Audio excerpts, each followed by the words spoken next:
Welcome to the Financial Crime Forum Online, USA. We have 3 sessions for you today, and you can submit questions through the chat function on the bottom right of your screen. Selected questions will be read out after the presentation. Please disable your mic and keep it disabled. This forum is being recorded, and portions of it will be broadcast at FinCrimeTV. The Financial Crime Forum was founded in 1999, and until this year, we presented fora based on a theme for an international audience. This year, we're presenting fora based on a single jurisdiction, and for those in and dealing with that jurisdiction. The next forum in March will be for Australia. So, on to what we're doing here today. In the 16th century, there was a long history of debtors' prisons, and bankruptcy was close to a non-judicial death sentence. Even today, there are countries where those with unpaid tax bills, bankrupts, and even loan defaulters are notified to immigration and prevented from leaving the country, some ending up in jail. In fact, this week, the Australian regulator ASIC has obtained an order preventing a director of a collapsed crypto exchange, a foreign national, from leaving Australia. The limited company, as we know it today, required, in the UK at least, a private act of parliament until the 18th century. Companies had legal personality, that is to say that they were independent legal persons, capable of entering into contracts and much more. They provided protection for traders by limiting their liability to the amount of their contributions to the establishment of the company. If the company went bust, the individuals behind it were protected. And that's what limited companies are today. What they were not intended to be was a secret society or a criminal enterprise, although there is no doubt that many were and are both, and that in many jurisdictions, secrecy as to ownership has often been a selling point for company services. And it's that shield, not the limited liability, that has become a vehicle for abuse, but it is a very popular form of abuse. It's been something of a surprise that there's been so little resistance to the Corporate Transparency Act. In 1999, when Know Your Customer provisions were included in the Gramm-Leach-Bliley Act, there was such opposition that even the then Secretary General of the Financial Action Task Force was concerned by what his office told me were credible death threats over the fact that the information silos set up in the Glass-Steagall Act would be dismantled in complex financial institutions. The KYC provisions were scrapped, only to come back in substantially the same form in the USA Patriot Act, without demur. The Corporate Transparency Act is, on the face of it, far more intrusive. What is clear is that most of the information required is actually already in the hands of the federal government through the IRS. What is also clear is that the information will not be freely and publicly available, so it's not, as the Financial Action Task Force wants, a full open public register of what has come to be known as ultimate beneficial ownership. Mike McGovern is a lawyer advising companies, and he will explain the obligations on all companies, regardless of the state of incorporation under the Act, the consequences of failure and related matter. This month, we've seen news that Germany's gone further than the simple decriminalization of cannabis and has actually legalized it. The implementation date is expected to be the 1st April 2024. Possession of small quantities and growing at home for personal use will be legal, but there are heavy restrictions on the sale and purchase. Those legislative changes are made at a federal level. It's not gone as far as Thailand, where the government actively promoted the growing of cannabis as a cash crop, a policy that it is now regretting and trying to find a way to unravel. Thailand is a single jurisdiction for this purpose. In the USA, there is a wide variation of laws relating to the growing, processing, sale, and purchase and use of cannabis, with each state setting its own laws. Federal law remains firmly in the ban it camp. Because of that, the historical position has been that to transfer funds arising from any aspect of the cannabis trade across state lines is money laundering and/or wire fraud. And as no bank operates entirely physically, that is, without telecommunications within one state, every bank that deals with cannabis-related funds is exposed to this risk. And while Biden and Harris have not gone so far as to try to legalize or even decriminalize the growing, processing, trading in, or possession of cannabis, the current government has been alleviating pressure on banks operating in states where those activities are legal. The Safer Banking Act is designed to protect banks and their customers where services are provided to businesses that are legal under the laws of a state. Peter Sue is the director of specialty banking at Hanover Bank in New York, a pioneer in the provision of banking services to the cannabis industry. And he's going to describe the challenges, including challenges under the Safer Banking Act, now and in the future. And now to me. Since we launched the Financial Crime Forum at its sister, the Economic Crime Forum, in 1999, it's always been a central tenet that I don't present because I don't want other speakers to get the idea that they are a vehicle for my self-promotion. I think today is the first time I've spoken at a forum in all those years. When a speaker had to withdraw at very short notice, there was frantic efforts to find a replacement, but with 18 hours to go, I came to the conclusion the search was doomed, and I decided to fill in.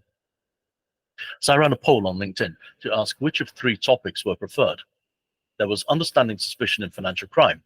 I didn't really want to do that one because it looked too much like a promo for the second edition of that book that came out last week. There was the increasingly thorny issue of requiring banks to reimburse victims of fraud. I was surprised that ranked a distant third. The winner, which was chosen by my casting vote, in fact, is the grooming of victims online and telecoms fraud, and why we should not refer to them as pig butchering scams.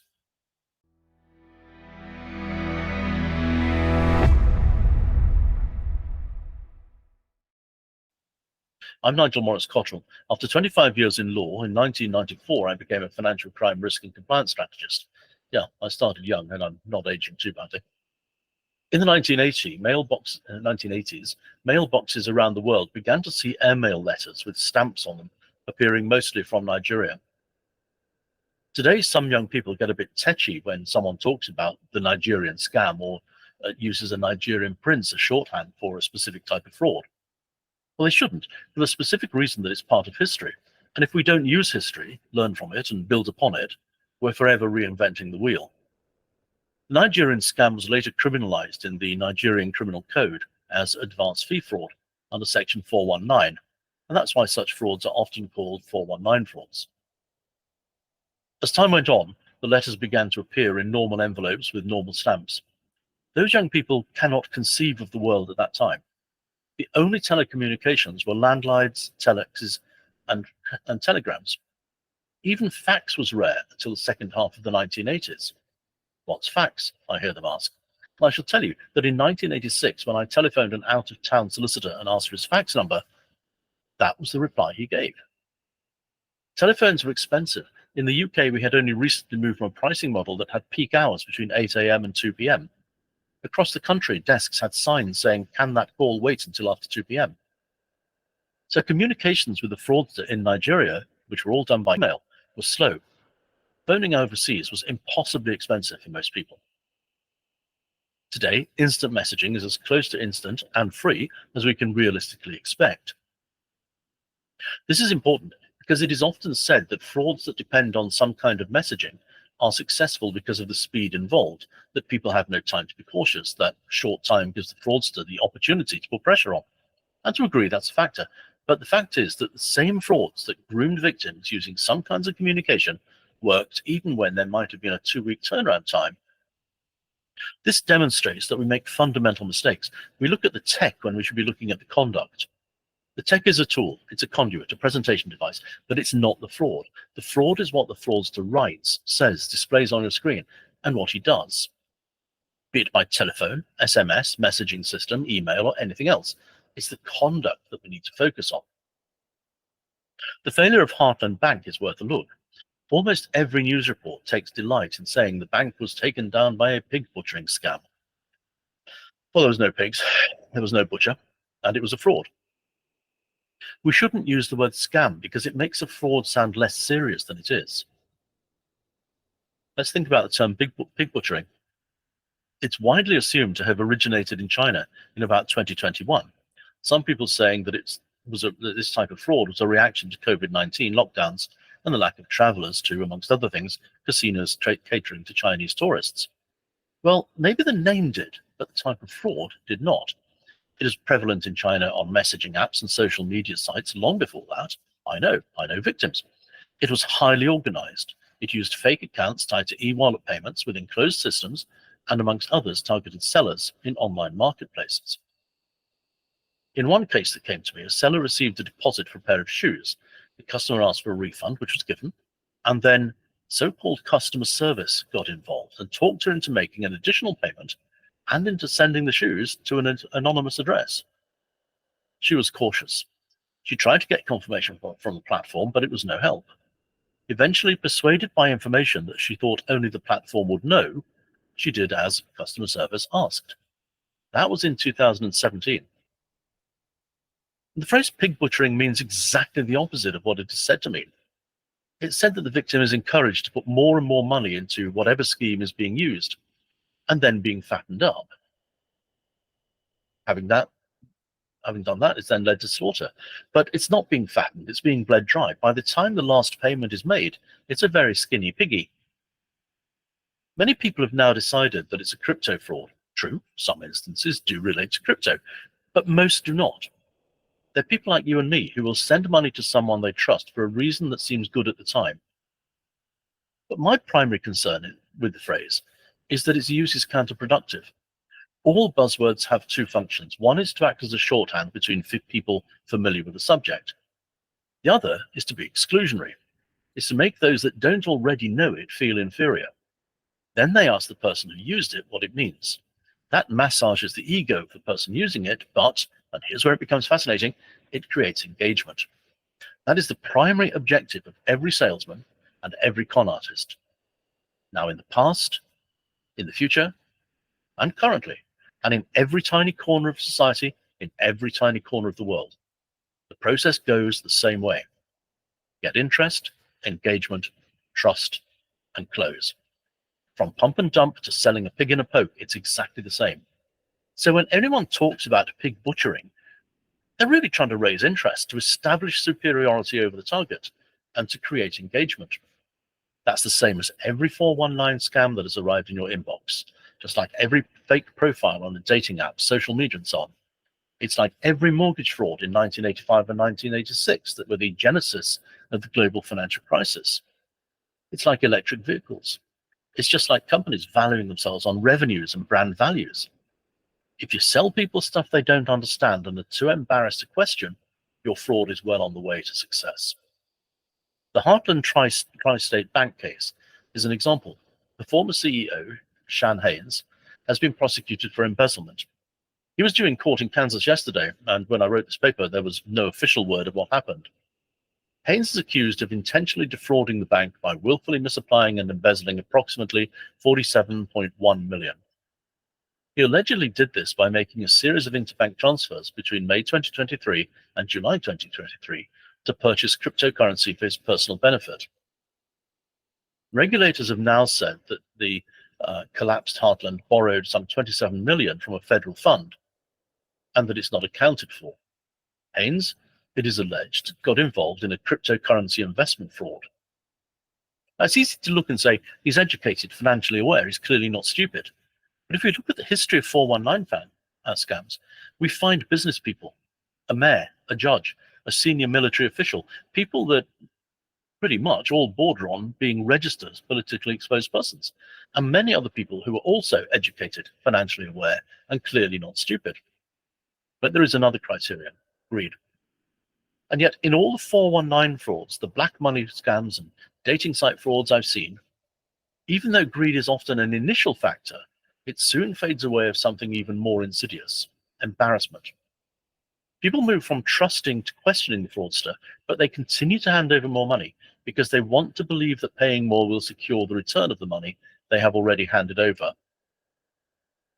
They don't want anyone to know that they've lost, so like a gambler doubling down, they put more money in the pot, even if they have to borrow it, perhaps secured against the family home, which is also often lost. And then, in a case I had recently in Indonesia, a woman received a message through Telegram. Let me make an aside. Telegram gets a bad press over frauds on its platform, and much of that is justified, as you'll see in a moment. But the initial contact was possible, like millions of others, because the woman thinks that she should be readily available on Telegram, just as she is on WhatsApp. Now, WhatsApp is a powerful stalking tool. I raised security issues with the founders of WhatsApp when it was new, and they said, it's no different to a telephone number, so there's no problem. Those concerns remain, however many years it is since then. But it's difficult because there are no financial barriers to entry to using an app with random telephone numbers. Would I get our money back? No, of course not, even though we were able to track the money into a specific bank account and the owner's name was identified. But her Telegram account is now locked down to the same security settings as mine, so When the fraudsters have passed her details on, as they're certain to have done, the purchaser of that information cannot use it, at least not in Telegram. That case was a simple foreign exchange fraud. It was dressed up, but that's what it was. She tested the water with a small amount, less than the company asked for. She got fraudulent statements. She was told pretty much all the lies you read about in the stories of Ponzi schemes. And then when she demanded her money back, they said she could have it, but only if the company was holding a threshold amount. So she should send more money to top up her account, and then, it having surpassed the threshold amount, the entire sum could be refunded. She recited back their previous comments, and the other party immediately shut down the Telegram chat and deleted it, so removing all the evidence. Well, not all, we had screenshots. But the amount wasn't worth pursuing, so once the fun was over, the loss was abandoned. So here's the thing, it makes no difference if the hook is shares in a company you've never heard of, foreign exchange, proprietary trading schemes in a so-called hedge fund, or an investment banker selling you collateralized debt obligations that are full of junk. It could be cryptocurrency or an NFT or a container full of Persian carpets. It doesn't matter if it's Bernie Madoff or someone trying to get a few dollars from a housemaid on a dating site. They all follow the same pattern. Take your money, keep taking your money, and then take more until you have no money or remaining value in assets that could be used for security. It's that we need to educate people on. That, and to be constantly aware of people who know too much about you, who flatter you, who always need a bit of money for this or that, who say there is a package waiting at customs and you just need to send a few dollars. What about those bizarre SMSs that invite you to reply, or calls and hang-ups, robot calls? I get the same robot call from multiple numbers telling me there's a parcel on its way to me. I checked one of the numbers, it was a fish merchant 2 hours away. If your phone automatically adds contacts, that links to WhatsApp, because WhatsApp doesn't work properly if you don't give it access to your contacts list. So now you're best buds on a platform that is integral to your social life. And you've just become a target for everything from sextortion, blackmail, and fraud. Yay, you. So let's wrap up with this. Fraudsters groom victims, sometimes over a period of months. They have carefully prepared scripts designed to augment information they can glean from your social media or an internet search. That information is a bridge across any defenses you may think you've put in place. How did Betsy do in last Saturday's soccer game, he might ask, having found a photo in the local paper. Fraudsters are resourceful. Like all white-collar criminals, they tend to be quite well educated. But the lecturer once told me, I only have to be 2 classes in front of the students, then I know what I'm talking about. Or look like I know what I'm talking about. Fraudsters will try any approach that works, and if one fails, usually just move on to another. They will try multiple channels. They will find out about your friends and colleagues and try to get them interested, because if several people that know each other are all enjoying the same fictitious gains in statements or fake mobile apps, they will all encourage each other. The currently trendy term is to talk about attack vectors. I could explain it, but then I'd just look like I was using a buzzword to establish superiority, to get your interest, and to move on to engagement. I'm Nigel Morris Cottrell, and I explain complicated stuff in a way that makes it simple to understand. Thank you.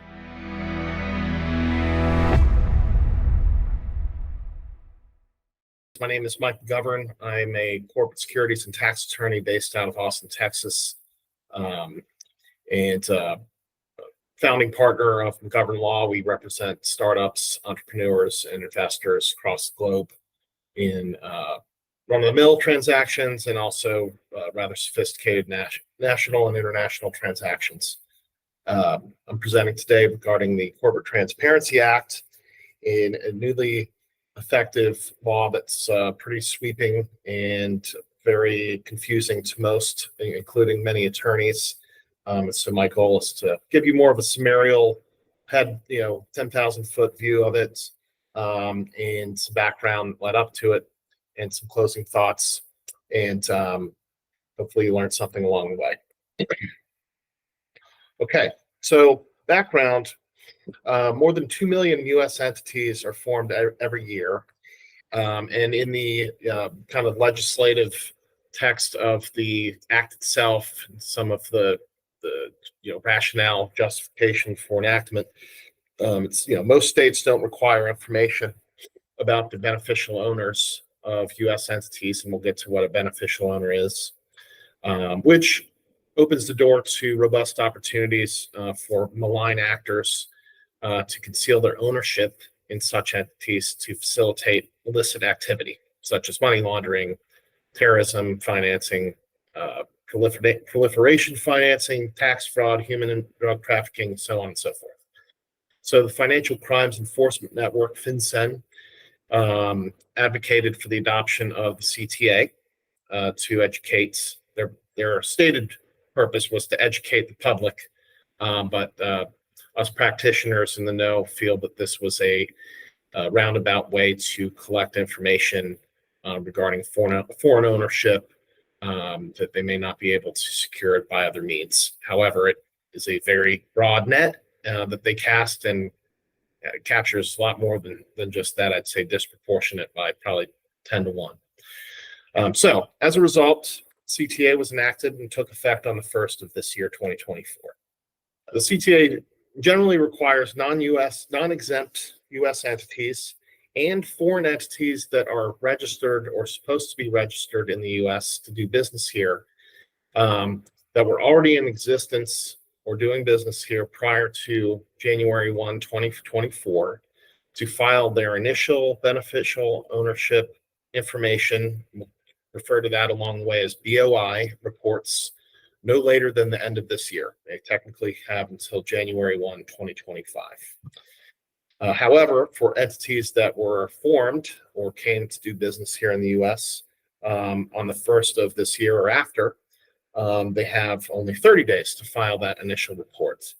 Although footnotes, they provided some relief because it's such a new process for everyone that for this year only, there's a 90-day period instead of 30. However, once we move into 2025 and beyond, it is a 30-day period from formation, but also for all entities, regardless of when they're formed, an updated BOI report is required to be filed within 30 days of a change of any of the information on the BOI report.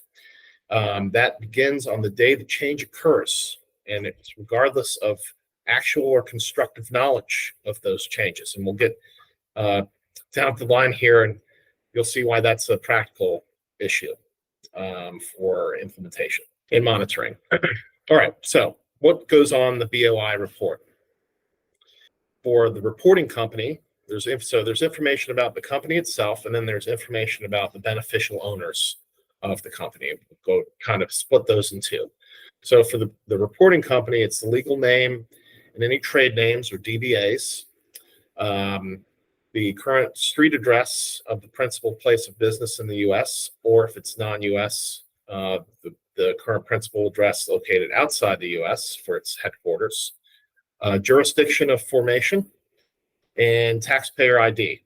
And if it's a foreign reporting company that's not been issued a U.S. tax ID, then it's the foreign jurisdiction's tax information. For each beneficial owner, it is the legal name, date of birth, their address, their tax ID, and their government-issued identification information, as well as an image of that. And those are typically found by way of a driver's license or U.S. passport, or could be any passport, but an official government-issued passport. And the reporting process itself is done online through FinCEN's online platform. They call it the BOI e-filing system. And you enter the information either directly into the fields, and there's a series of fields and drop-down menus to go through that, or you can pre-fill a PDF version of that and submit it on that platform along with the supporting documentation.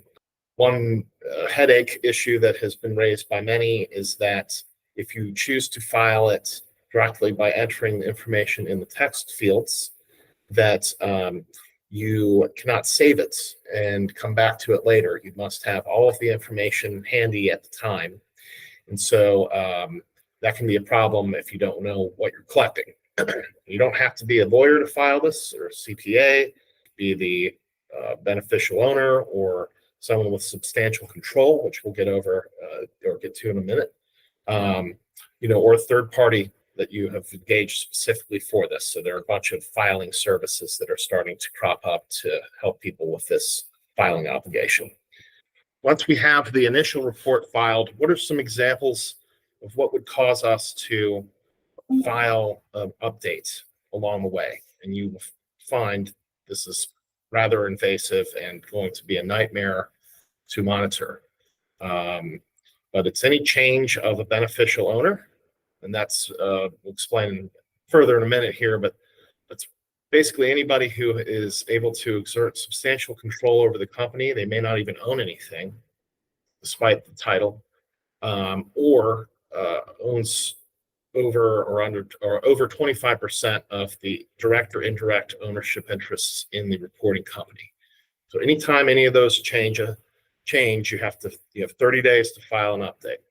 Another example would be a sale or merger of the company, or issuing equity awards to company employees that would change that 25% computation. Changing any senior officer or director or managing member, manager, general partner, any of their duties or authority change along the way. So you bring a new CEO in or vice presidents, those types of hirings could trigger an update filing obligation. Changing your board composition.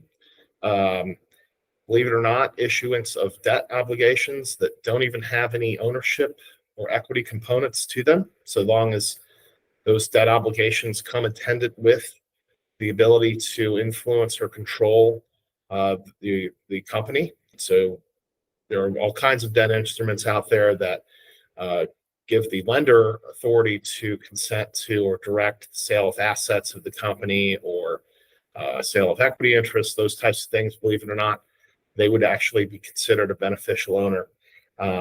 Same with contract, like third-party contract rights, or the retirement or addition of a new DBA. So those are just some examples of everything that somebody is supposed to be keeping an eye on all along the way to make sure that they're filing within 30 days an updated BOI reports in order to remain compliant with FinCEN and CTA obligations and rules. Okay, I won't go through them all, but there are a list of 23 exempt entity types that are not required to file the BOI reports. Generally speaking, they're banks, financial institutions, stock exchanges, registered security advisors, CPA firms for some reason. But the underlying theme for the majority of them is they are somehow registered with the feds already, and the feds already have all of their beneficial owner information anyway. So FinCEN, I suspect, said, we already have that. We don't need to get it again. There also has, certain tax-exempt nonprofit type entities are exempt from that again. The IRS already has that information, so they don't need to get it again, including supporting vehicles and supporting entities of nonprofits, so wholly owned subsidiaries, those types of things, nonprofits. And then publicly traded companies, again, feds already have that information. And then they have an inactive entity exemption, which practically speaking doesn't really do anything to help at all. It's entities that were formed more than 2 years before the act took effect, have had less than $1,000 total worth of transactions of deposits and or withdrawals from the account, and have no employees or any active concern or any active business or going concern. So it would really be an off-the-shelf shell company that has not done anything at all, and it can't hold any assets either. That's just been sitting idle off to the side for the past few years. So everyone else in the entire US must file these BOI reports. Okay, so what is beneficial owner definition? Again, it's anyone that owns 25% or more directly or indirectly in the aggregate, regardless of class or series, of the ownership interests in the reporting company. So obviously it's somebody who would own 26% of the company directly. They held it in their personal name, but it would also potentially include, I'd like to give this example, an LLC that was owned 50-50 by two people that owned a 50% interest in the reporting company. Each of them have a 25% indirect ownership interest in the reporting company, and therefore each of them would be a beneficial owner that would have to be disclosed on the BOI report. The other prong of qualifying as a beneficial owner is one who exercises substantial control over the entity. And again, that's more of a C-suite, executive officer, senior officer is the language that the act uses, and not necessarily an officer. It could be a board member, partner, managing member, all of those things, and that governing authority position would qualify as a beneficial owner, regardless if they owned any interest whatsoever in the reporting company. And then I highlight too that, this is again, a direct or indirect. So this, I think, and we'll talk at the very end here, going to be a nightmare in particular for, certain funds or startups. We have a lot of them that have an SPV that is owned by numerous people that they have absolutely no way of getting in contact with. That just is going to make compliance impossible. Okay, yeah, substantial control. So that prong that's non-ownership based can get a little hairy. So again, it's senior officers of the reporting company, but it's anybody else that has authority over the appointment or removal of a senior officer, or a majority of the board. So it could be a single investor, or again, that lender position that they have not necessarily a direct fiduciary relationship with the reporting company, but do have the ability to cause, hiring and firing decisions, or making decisions regarding the direction or sale of the company and that type of thing. There is a series of facts and circumstances that they list, everything from compensation schemes to their ability to expend money for investments on behalf of the company, cause reorganizations, dissolutions, mergers, and so forth. I won't bore you to tears with the full language, but it's pretty sweeping. And the general consensus among us practitioners is to err on the side of caution. So if there's any doubt, just consider them as a beneficial owner.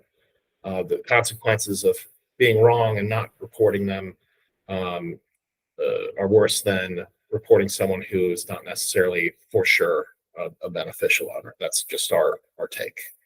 Foreign reporting companies. So this ties back to the concern of,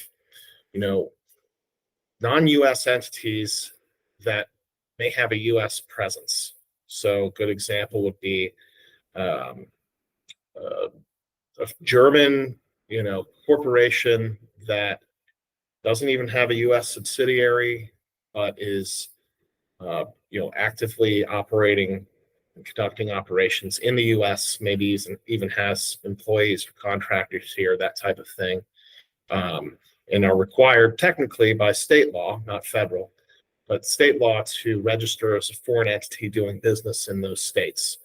That German company is considered a reporting company, and the BOI report is not designed for the check the boxes and drop down menus for anything other than U.S. entities.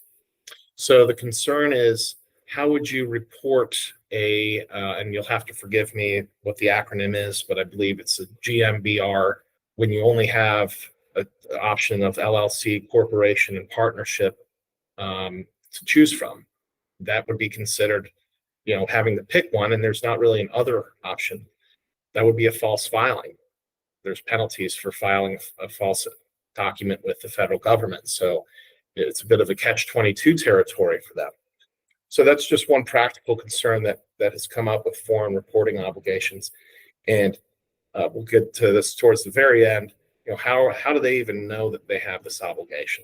It's a ripe opportunity for error and dispute, and the penalties can be quite extreme. Okay, so speaking of penalties, the CTA provides that a person who willfully files or willfully violates the BOI reporting requirements may be subject to civil penalties of up to $500 for each day the violation continues. There's no ceiling on the aggregation of the daily penalty. There's no relief provision except for very limited safe harbor. And there's that's just the civil side. There's also up to $10,000 and or 2 years of imprisonment for criminal liability. Potential violations include obviously the willful failure to file a BOI report. So the situation I think FinCEN is targeting there is, you're supposed to file either the initial or an update and you didn't anyway. But what happens if it's negligently filed late or not filed at all? Or the information that you filed is incorrect, willfully or unintentionally? What about the failure to update willfully or negligently or unintentionally? All of those, technically by the letter of the law, would be subject to this penalty, both civil and criminal. There have been reports of some of the first CTA filings, and that's all handled by the Justice Department, not FinCEN directly. I imagine that's going to be a rapidly evolving landscape legal wise, and everyone's kind of wondering how that's actually going to shake out to set the tone. And it's both the company themselves, the reporting company, but also individuals can be personally liable.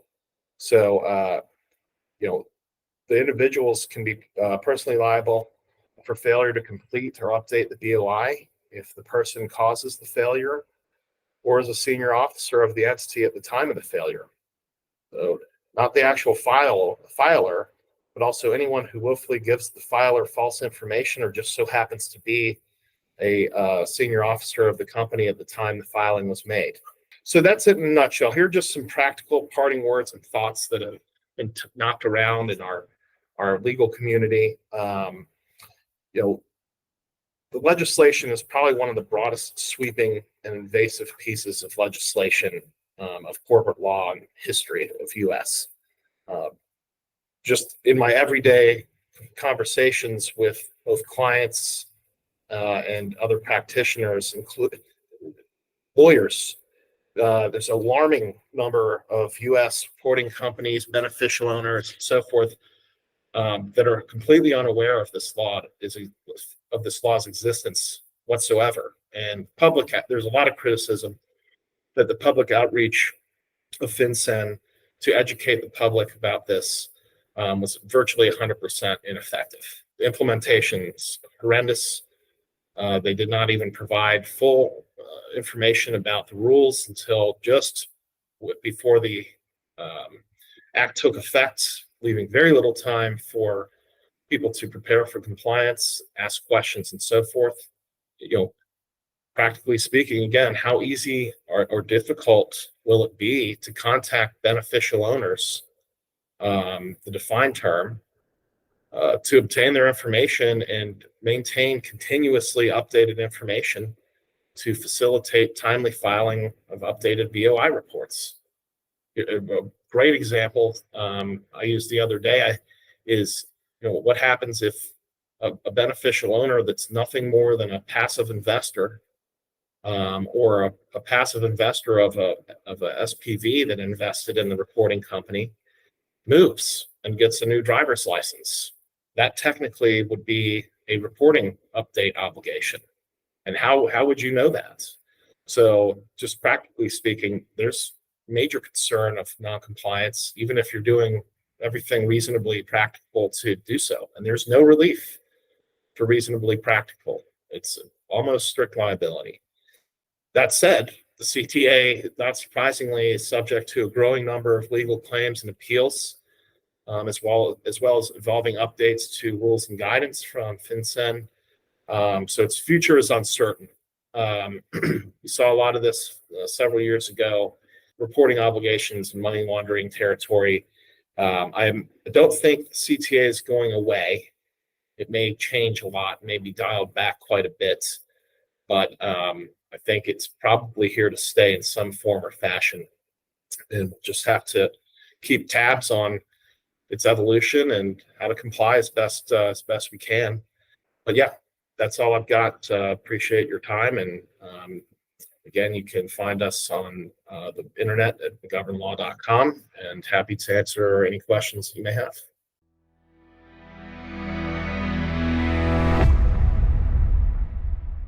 Peter Sue has experience in providing banking to the cannabis industry.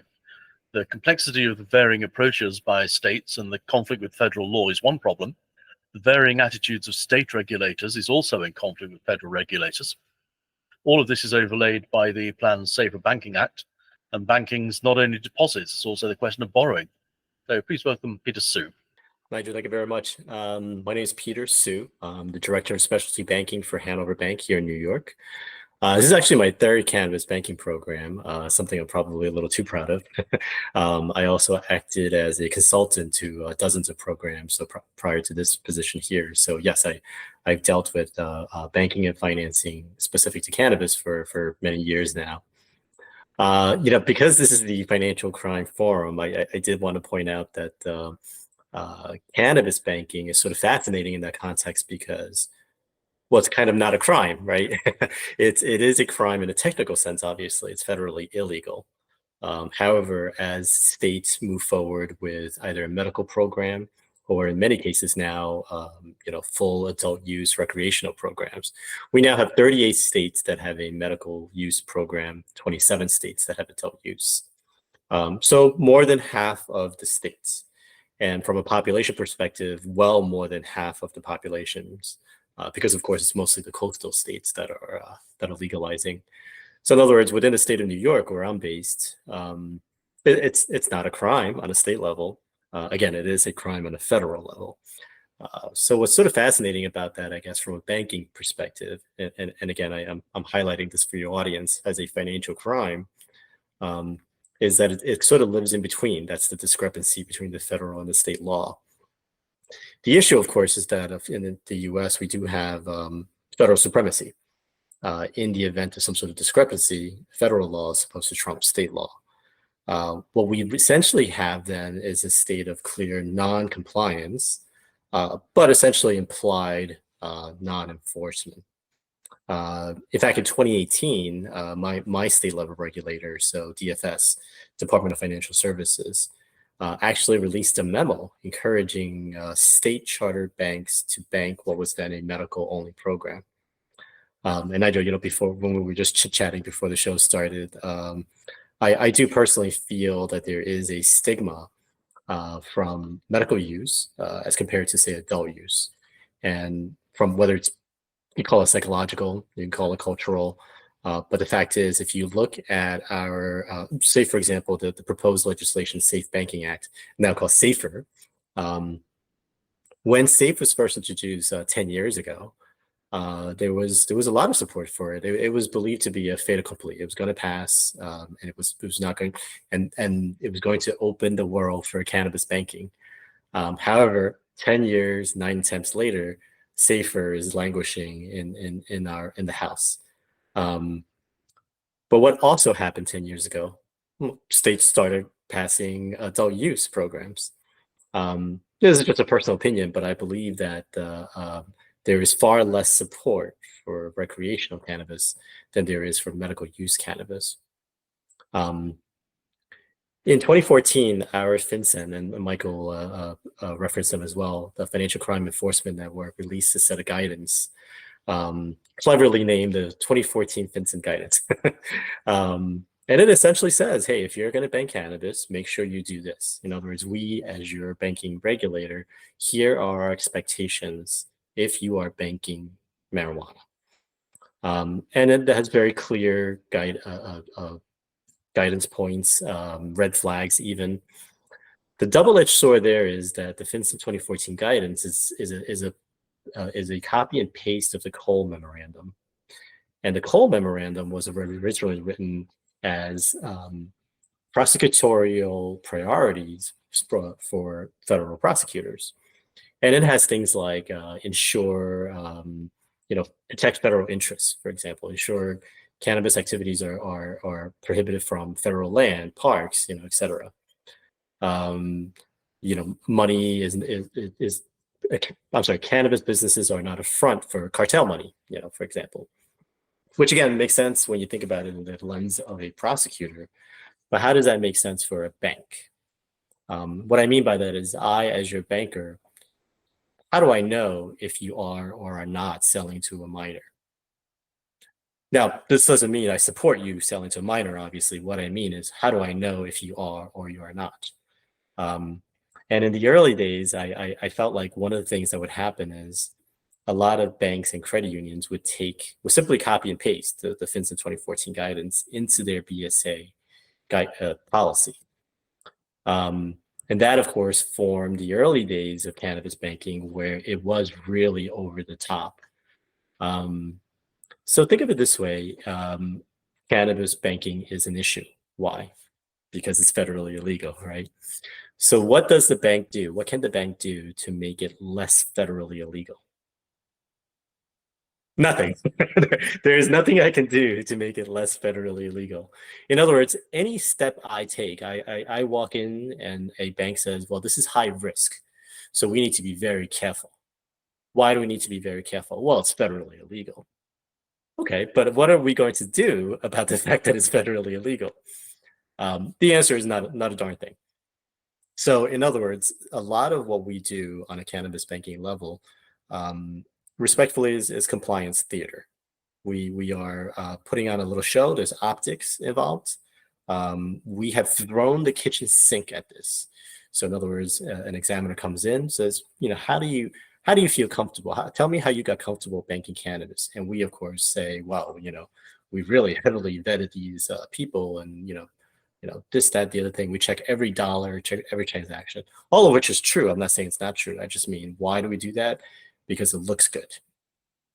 Now, let's talk about reality, though, right? Where are your real risks? Well, it is in fact under the microscope. It is federally illegal. Thus, an examiner would be very much in the right to say, well, show me what you're doing. I want to make sure. In other words, you already have someone that is doing something that is federally illegal. God forbid you also let them get away with something else, right? So if you had somebody on an OFAC list that had opened a cannabis account with you, that is a big no-no, for the simple fact that if you are double, triple checking this account and you still missed it, well, that there seems to be a glaring issue. So that, of course, is the difference between the concept of cannabis banking, meaning treating it as if it is in fact committing a crime, versus saying, okay, you know what, it's not a crime here in the state, but we need to be very, not just doubly sure, we need to be triple sure that we've checked everything else. And again, that does tie back into what I believe is a higher level concept of what did you write into your policy? And if you in fact took the FinCEN 2014 guidance and you copy and pasted it into your policy, which most banks in the early days did, well, then show me how you know that this store is not selling to a minor. And again, you as the bank, you as the financial institution, the credit union, the bank, the REIT, how did you know that your client is not obfuscating cartel money? How did you know that your client is not on federal land? And so, of course, that in the early days led to very expensive banking because people would, in fact, check all these little things. Just as an example, here in New York, our early cannabis license application, so in other words, you the business, the application package that you put together to get to the state to apply for a cannabis license, some of those exceeded 5,000 pages or more of just documentation, information about the business, site plans, cameras, etc. Does the bank know how to collect? So from a technical perspective, do we actually know how to collect a document that is 5,000 pages, 100 megabytes or more?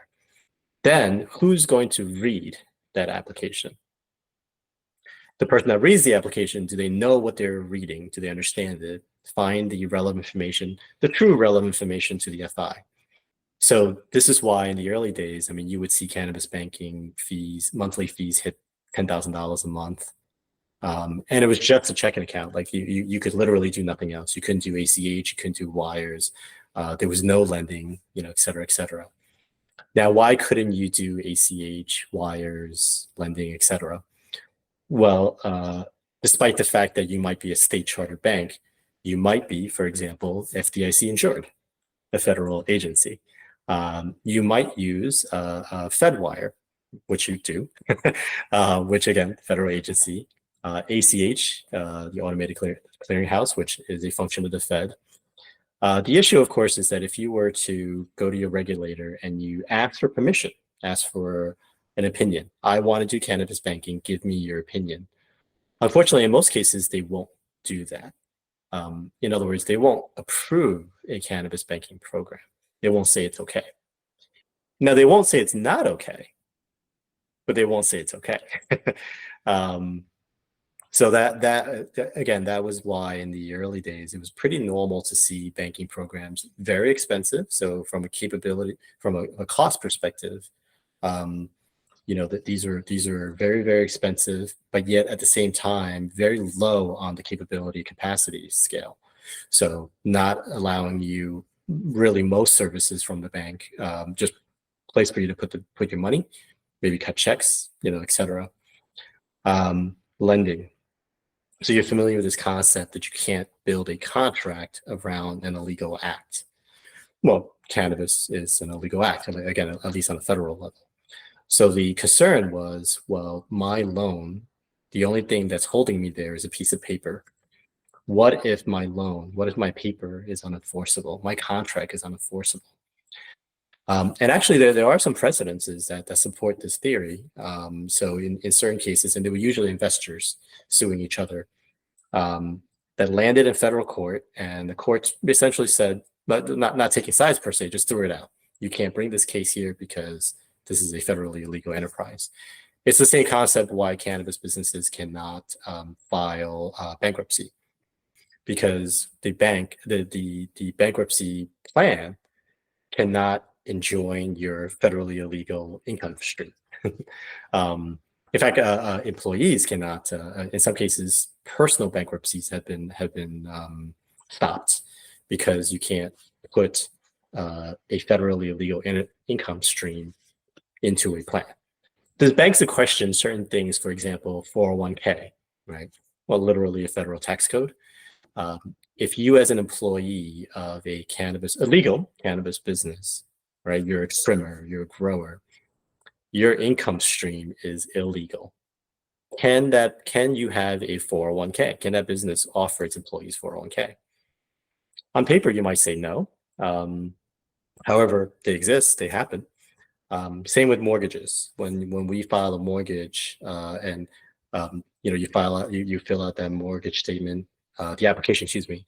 There is that little sentence: I hereby attest that I abide by all local, federal law. Can that mortgage be packaged up and sold to Fannie and Freddie? Again, you might say no, but obviously it happens. So all of this adds up to a very awkward situation. So today, cannabis banking does exist, obviously. FinCEN estimates that 812 financial institutions are banking cannabis. 812. Now, mind you, in a relative sense, that's a small percentage, right? We have just under 10,000 financial institutions in America. So assuming that FinCEN is correct, which most insiders believe that their number is way too high, and we'll get into that in a second, even if they're correct, 812, that still only means, a few dozen, let's say, in every state. So mathematically, that bears out. Anecdotally, we figure that there's about 10 institutions in the state of New York banking cannabis. So we take that and multiply that by 38 medical states. Sounds about right. The reason this is, and again, this is theory. It's hard to substantiate this, but the reason that FinCEN's number is so much higher than what everyone else might estimate is because FinCEN is purely basing it on SARS filing. So as you likely know, there is a specific set of SARs that apply to cannabis. So, marijuana priority, marijuana limited, and termination.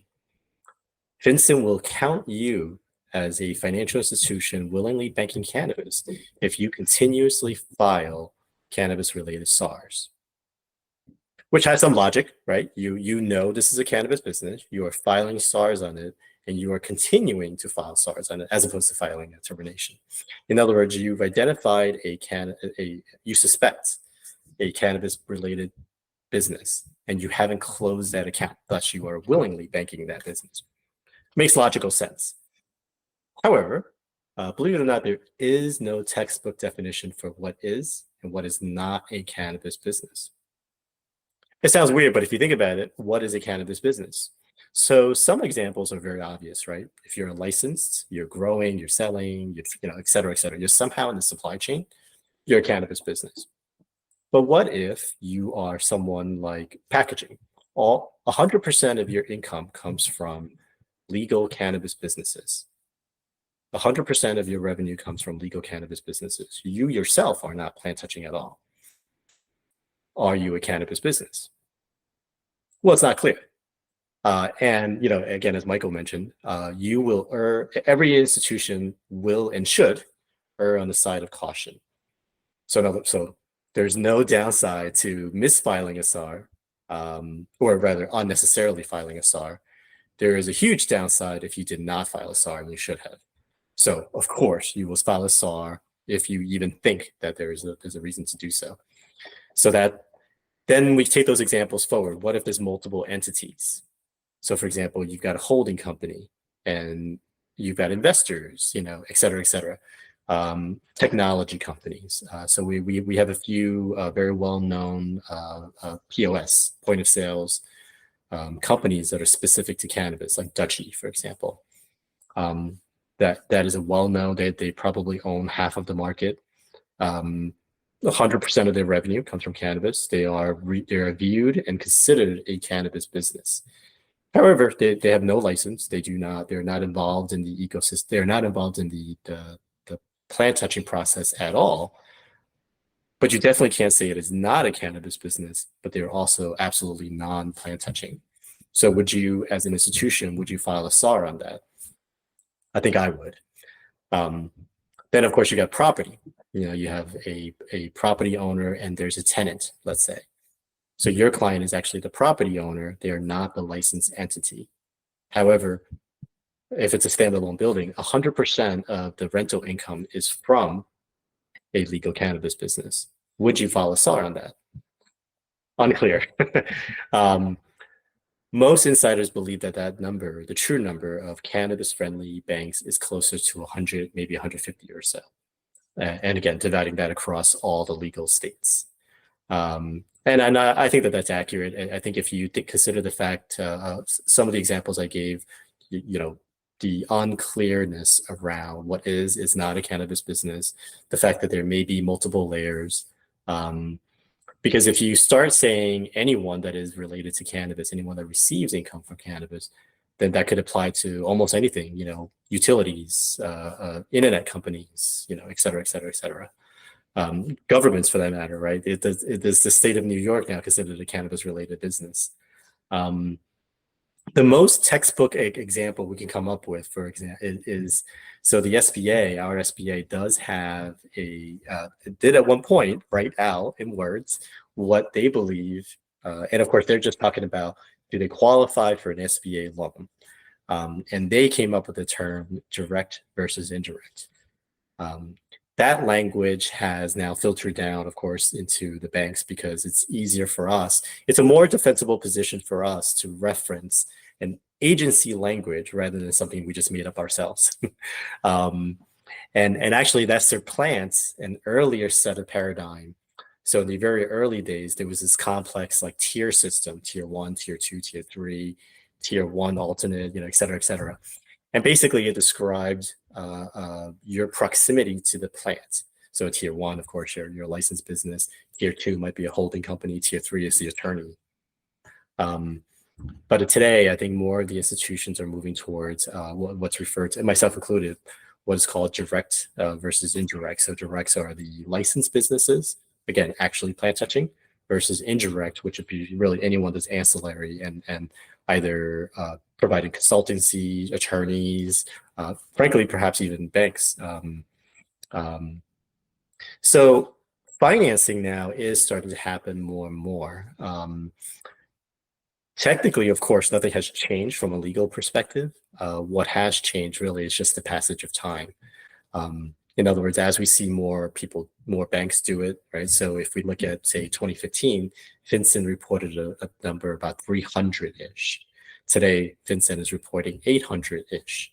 So, from a banker's perspective, of course, there's a lot of herd mentality. Hey, so-and-so has done it and has gone through multiple bank exams. And now we have publicly traded large banks that are publicly acknowledging their programs, going through multiple bank exams, doing financing. So again, when those pioneers run through the doors and they don't get shot down by arrows, everyone else follows suit. Another thing I think it would be worth pointing out is that actually no one has ever gone into trouble for banking cannabis specifically. Now that's slightly double-edged. There is a credit union in Michigan that did specifically get cited in their consent letter that they had a cannabis banking program. But even in that scenario, they were not told to stop doing cannabis. They basically were told you're not doing it well enough. It was a fairly normal run-of-the-mill BSA failure. So not, hey, we've identified you have a cannabis program. It wasn't stop doing it. It was do it better. Anecdotally, we're aware that there are some banks that have cannabis programs that have been put under consent letters. However, in those examples, those consent letters do not specifically cite their cannabis banking program. Although, I think compliance professionals, we know that's what has actually happened there. There's a theory, this sounds kind of silly, but the regulators don't want to put it in their consent letter because then it suggests consent. So they don't want to say it's okay, but they also won't say it's not okay. So it's sort of weird, In fact, it's pretty normal on the banking level when a new bank, new credit union is thinking about cannabis banking and they write to their regulator. It is normal for us to seek an opinion, right to our regulator, and we get what's called a non-objection letter. But actually, and Nigel, you're probably already familiar with this, but actually the non-opinion letter doesn't exist. They just don't respond. So a non-objection letter is just literally not objecting. We've actually just seen that in a takeover case in Australia, where it is literally we do not object to. It doesn't say do it; it just says, well, if you do it, we're not going to complain. That's right. Yeah.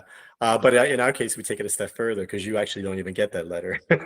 Now let's talk about, okay, so you have a cannabis banking program. What does that mean?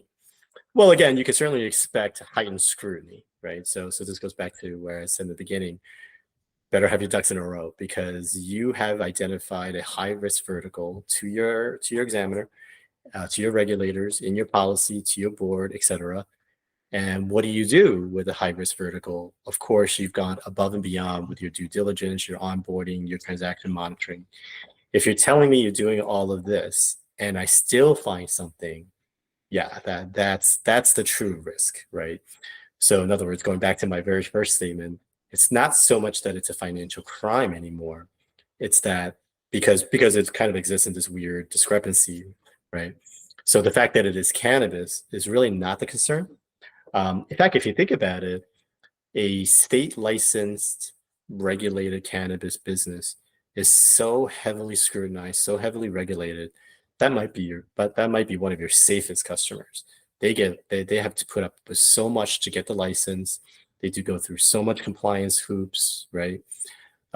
Your true risk in conventional compliance sense, conventional risk sense, is not that business at all. Is all the ancillary businesses that come along with it. If you're going to hide money, if cartels are going to use it as a front, it is not going to use the regulated business because they get audited all the time.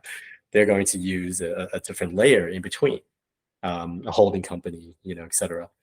But yeah, I think the true issue is that it's very resource heavy. So now you're talking about, so we used to have this statistic, 8 to 10. So for every 8 to 10 cannabis businesses you bank, you would have to add another body.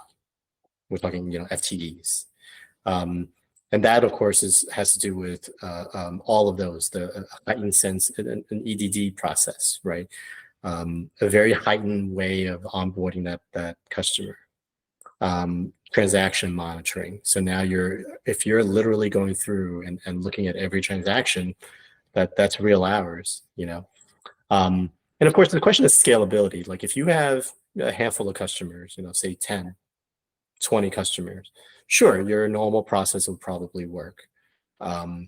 So of course, it's basic math. At what point do you cross the threshold where your current staff simply cannot continue to scale this program?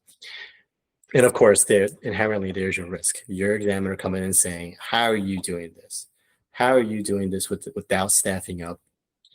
So of course, what happens?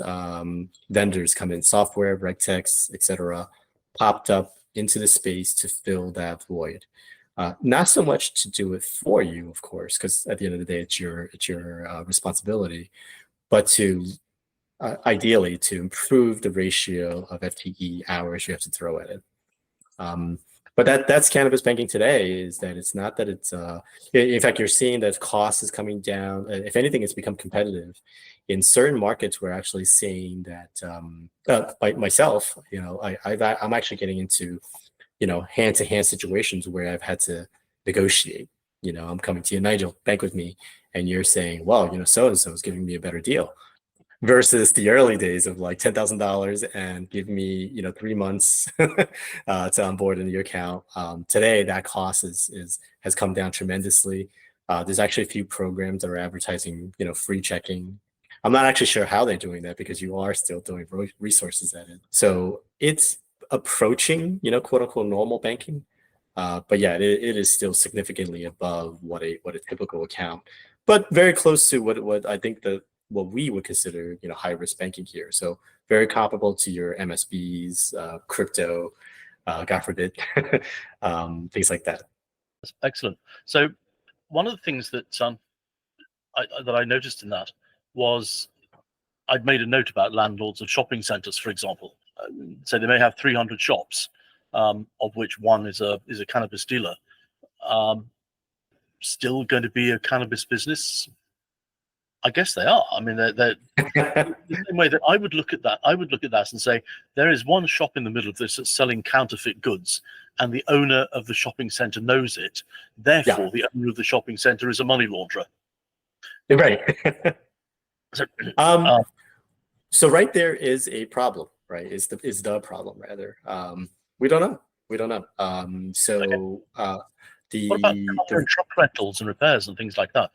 So the business, assuming that we're talking about the farmers, they've got a massive infrastructure around them that has to be covered.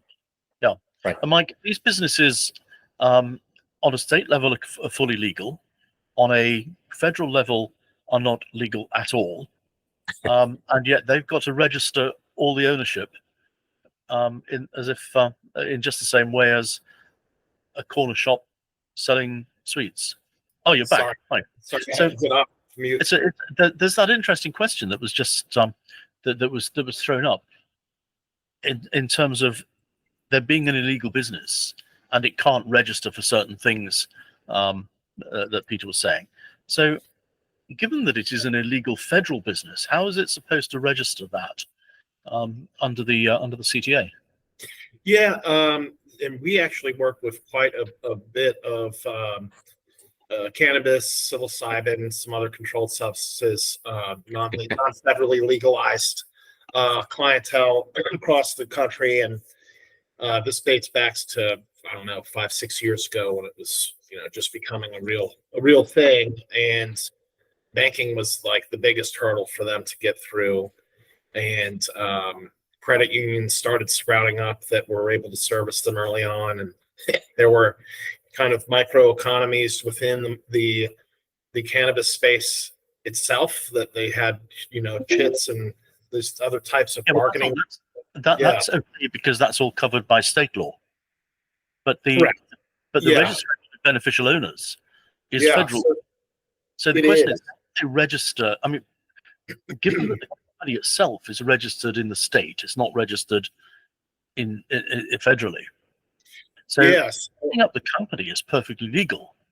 But then they've got the problem that they have to file the beneficial ownership information for a business which, so far as FinCEN is concerned, as a federal agency, is illegal. Yeah, I mean, FinCEN or the CTA BOI report, you don't have to be legal to file it. In fact, it mentions nothing about that. It just wants to capture the beneficial owner and reporting company information, which, So repair vehicles are fine.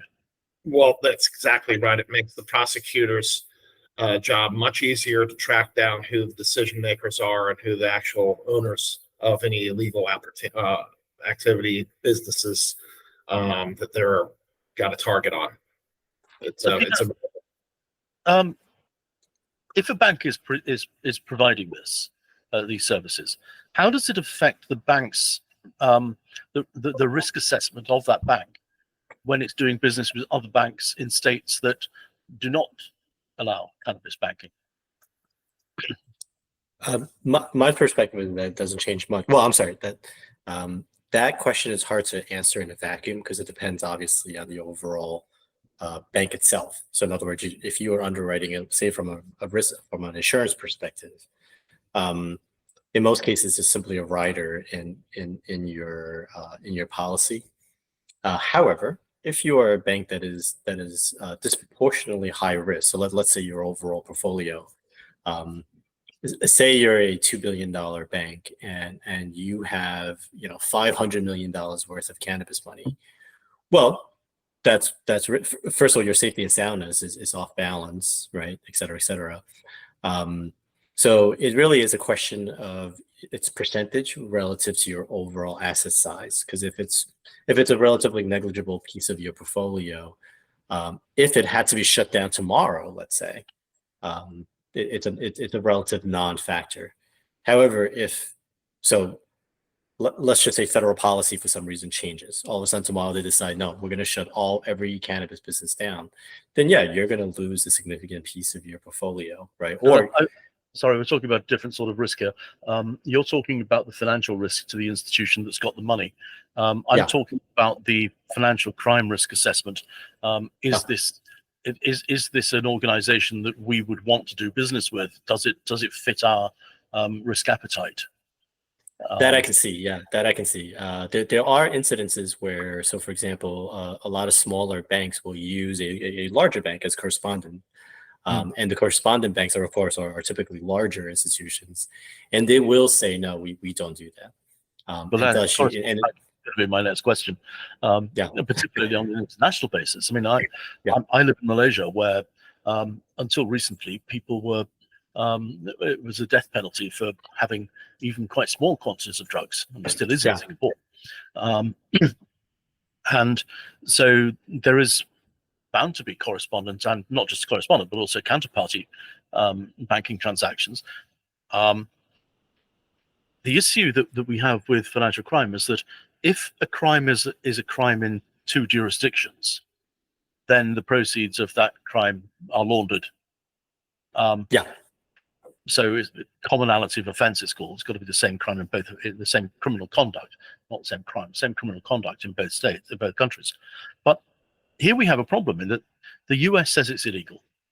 Singapore says it's illegal. So we have the commonality of offence condition is satisfied. And yet New York says, no, do what you like. Yes. Well, luckily, we're not at a point where international transactions really occur often. It's not something that comes up much. I'm not talking about cannabis. I'm talking about if a bank has cannabis money in it, then its reputation internationally and its ability to form correspondent banking relationships, and even to not even correspondent banking, to have direct transfers as counterparties, is that seen as a potential problem? Yes. Okay. Mike, you had something that I made a specific question about earlier. which was ownership interests. You said that it's related to the ownership of the company.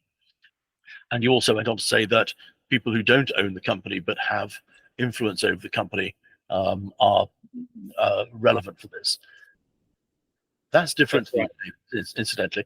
In the UK, it only relates to ownership. It doesn't relate to the officers of the company. So that's one reason where the US goes further. It's the way you described it. Your law is absolutely horrible. Great. The thing that interested me about this was, what about Class B non-voting shares? So non-voting for purposes of the substantial control prong would not do anything, but from the pure ownership interest percentage prong would. Yes. Yeah. Okay.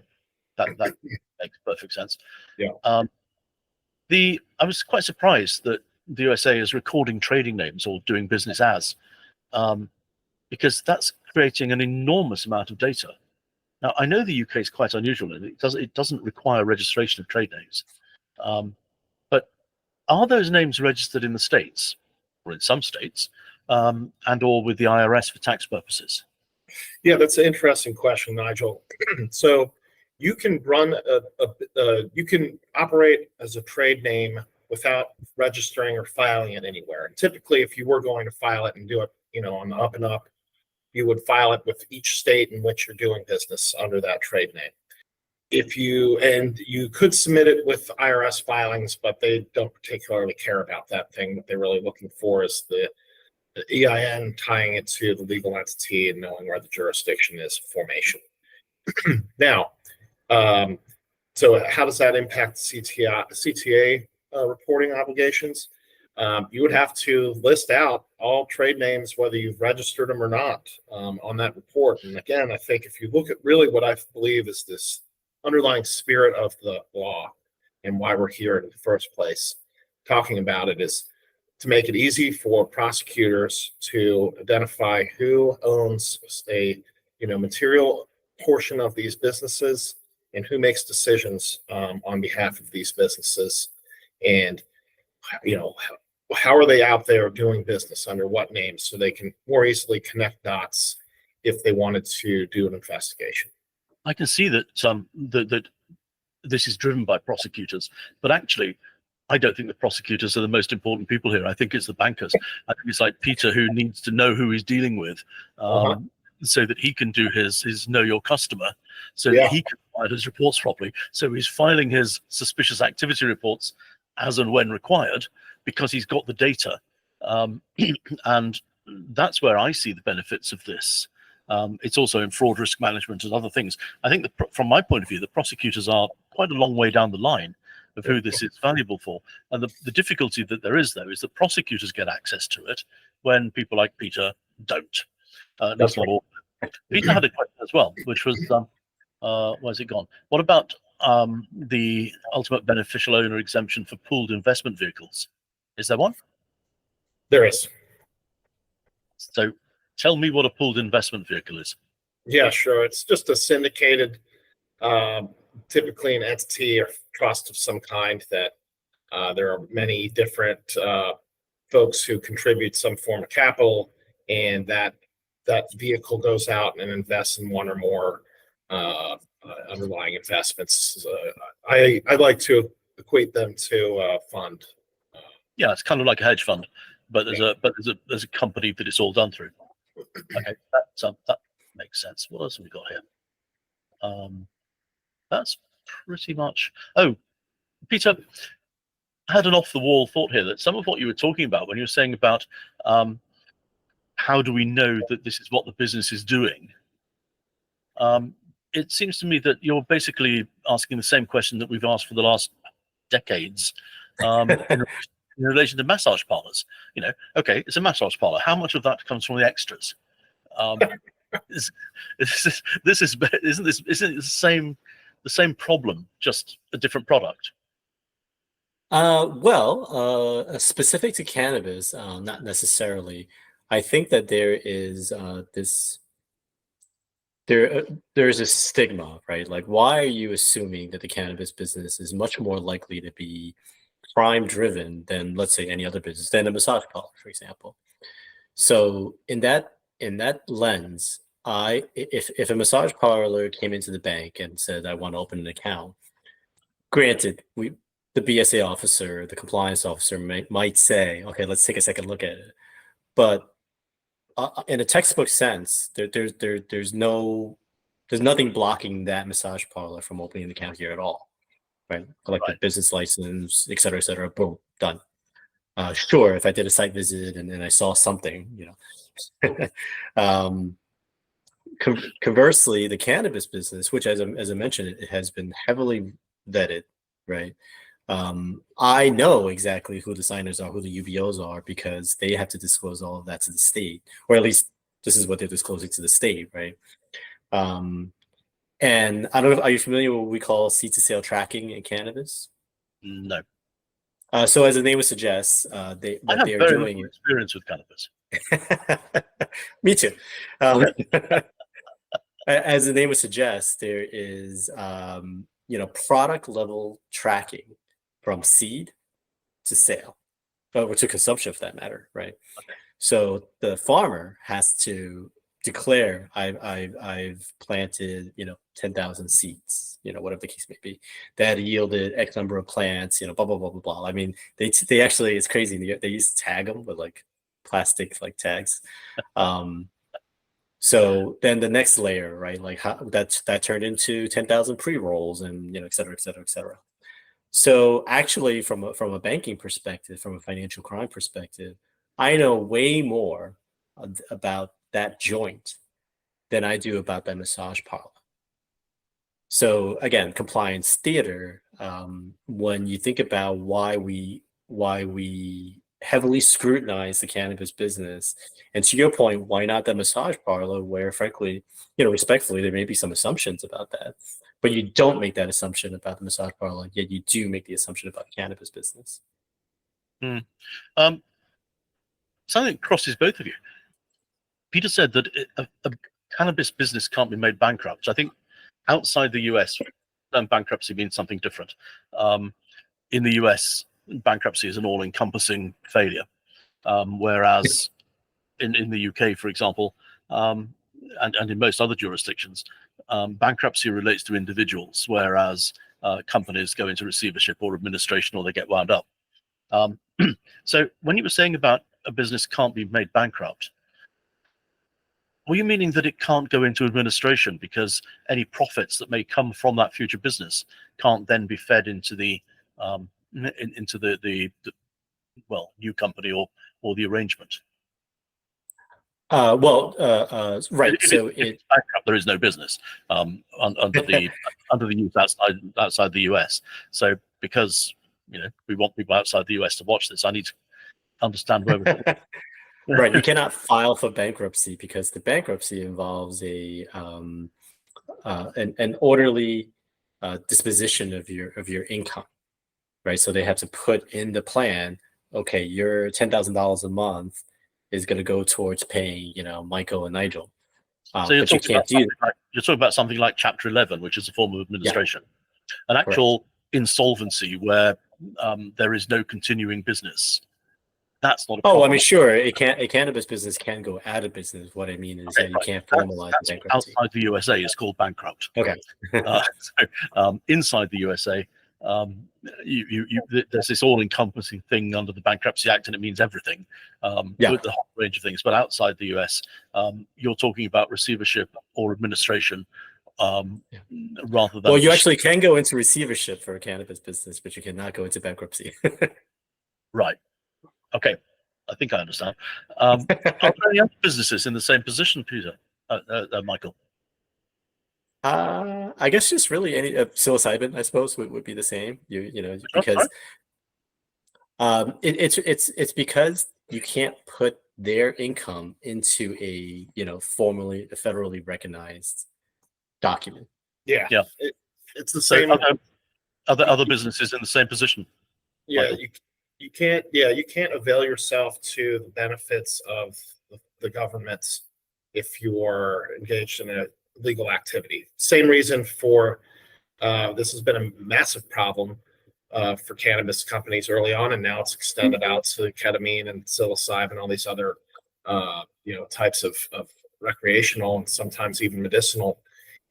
Same reason they can't claim business deductions on an income tax return, because it's an illegal business. So you don't get deductions for illegal expenditures. But Special K, when it's in the street use, that's illegal. But the product itself, ketamine, is not illegal if it's administered by a licensed physician or within the federal or state government regulations.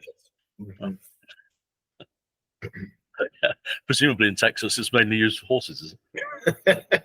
Yeah, well, there are quite a few very openly advertising Special K ketamine treatment facilities, and we won't get into how effective those have been shown to be clinically, but it's all over the place. So even though it's illegal, it's not hidden. Mm-hmm. That's quite a surprise, isn't it? Peter and Michael, thank you very much. I will, as I said, get your individual bits sent to you so that you can approve or not approve them, and then we can release this whole thing as a on FinCrimeTV.